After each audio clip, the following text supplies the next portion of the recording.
Yes, your boy Paulo here with Ace Boog, Carolina Kings Radio. It goes down like this. Lloyd Banks is in the studio with us right now. What is, man? Yeah. What's up, partner? What's poppin', homie? Chillin', man. Just happy to be back around. Happy to be seen. Okay, yeah. We glad you back on the scene, man. I mean, I know you wasn't far gone, but you back, you know what I'm saying? Now, you got The Hunger for More 2 dropping on November 22nd. Yeah. What can we expect from that CD, man?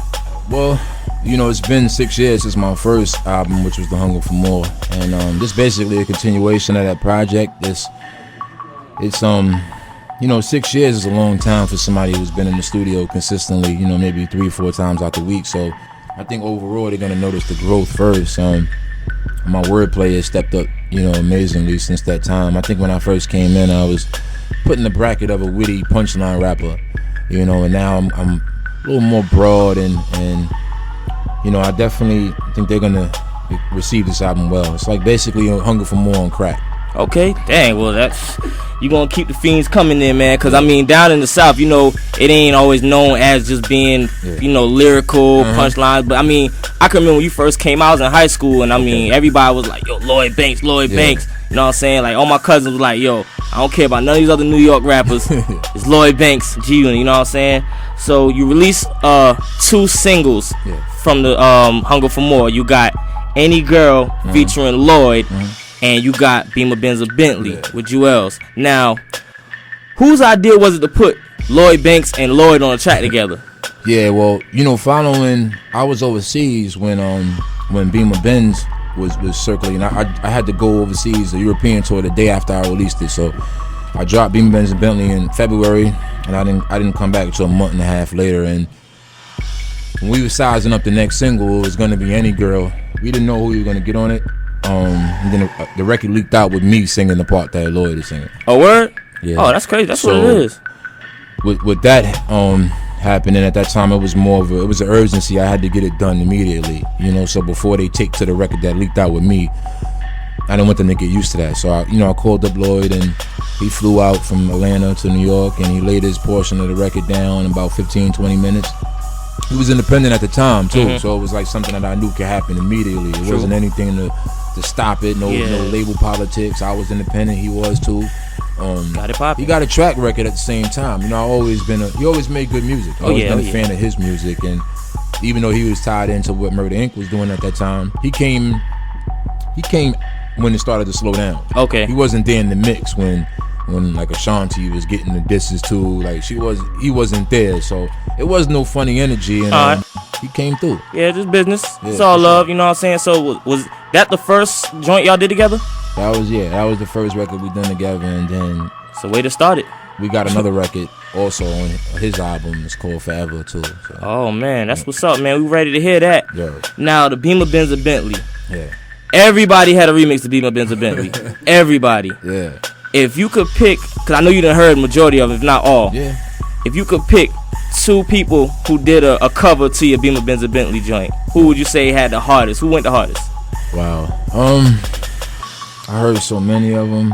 Back home, Joel Ortiz's version was playing a lot. He had the Nissan Honda Chevy one. Yeah. That played like, every 10 minutes on the radio. So I would have to put that one up there, and I like what Fab did to it. I was about to say Fab. That was my top, because when I actually first heard the song, I don't know who did it, but they put Fab on the joint with y'all boys. Okay. So I figured that was, the main song. Didn't even know it. Fab did that. He called me and told me he was gonna do it because I was overseas. And like I said, I couldn't feel the response for the record. Okay, he wasn't over here. Yeah. This joint is crazy. I gotta do it now.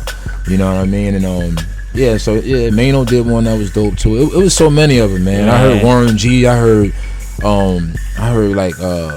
the Jamaican version, the Japanese version, and then I heard it was on one mixtape. I heard it.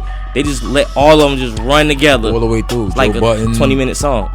It was cool. At the end of the day, man, it's one thing to be respected by who you expect to respect you as far as your core following, people who take a liking to your music. And it's another thing for your peer, the people who you're competitive with, to come out and then do their rendition. It's just a way to show you that they appreciate the song. True that. So Hunger for More 2, what kind of features can we expect on this CD? Man, I got everybody from Eminem's on the project. Wow. I got Kanye West, Of course, Fabulous is on the project. Styles P, Raekwon. Oh, you took it back.